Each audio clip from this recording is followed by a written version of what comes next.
পাল্লেকেলেতে আজ বাংলাদেশের লড়াই আর শ্রীলঙ্কার দাপট। টসে হেরে আগে ব্যাট করতে নামে বাংলাদেশ।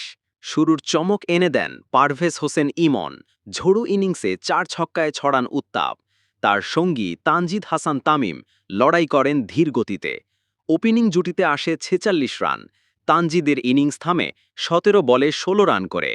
পাওয়ার প্লেতে স্কোর ৫৪ রান, উইকেট মাত্র একটি। তবে তিনে নামা লিটন দাস হতাশ করেন। মাত্র ১১ বলে ৬ রান করেই ফিরে যান। পরের ওভারে বিদায় নেন ইমনও ২২ বলে ৩৮ রানের দারুণ ইনিংস খেলে।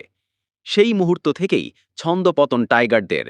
৪-এ নেমে এক প্রান্ত ধরে খেলেন নাইম শেখ। তাওহিদ হৃদয় খেলেন ১৩ বলে ১০ রানের ছোট ইনিংস। শেষ দিকে রান বাড়তে লড়েন মেহেদী হাসান মিরাজ। ২৩ বলে করেন ঝলমলে ২৯ রান।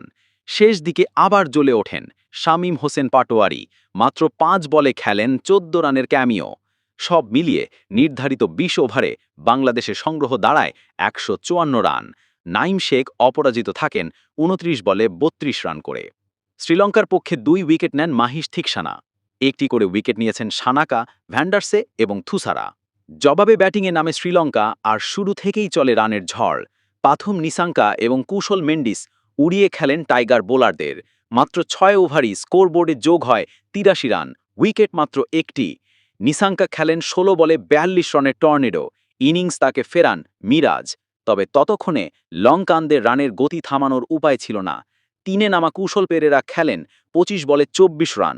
কুশল মেন্ডিস তো ছিলেন পুরো ম্যাচের নায়ক। ৫১ বলে গড়া বিধ্বংসী ইনিংস।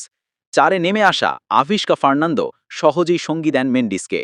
শেষে দলকে জয়ের বন্দরে পৌঁছে দেন অধিনায়ক চারিত আসালাঙ্কা। ম্যাচ শেষ করেন ছক্কা হাঁকিয়ে। লঙ্কানরা জয় পায় ৭ উইকেটে, হাতে ছিল ৬ বল। বাংলাদেশের হয়ে বল হাতে সবচেয়ে ভালো করেছেন মেহেদী হাসান মিরাজ। ৪ ওভারে মাত্র ২৪ রানে ১ উইকেট। রিশাদ হোসেন এবং সাইফুদ্দিন পেয়েছেন একটি করে উইকেট। সিরিজে ১-০ এগিয়ে গেল শ্রীলঙ্কা। বাংলাদেশের সামনে এখন ঘুরে দাঁড়ানো চ্যালেঞ্জ। ভিডিওটি ভালো লাগলে সাবস্ক্রাইব করে সুন্দর একটি কমেন্ট করে সাথেই থাকেন। দেখা হবে, ধন্যবাদ।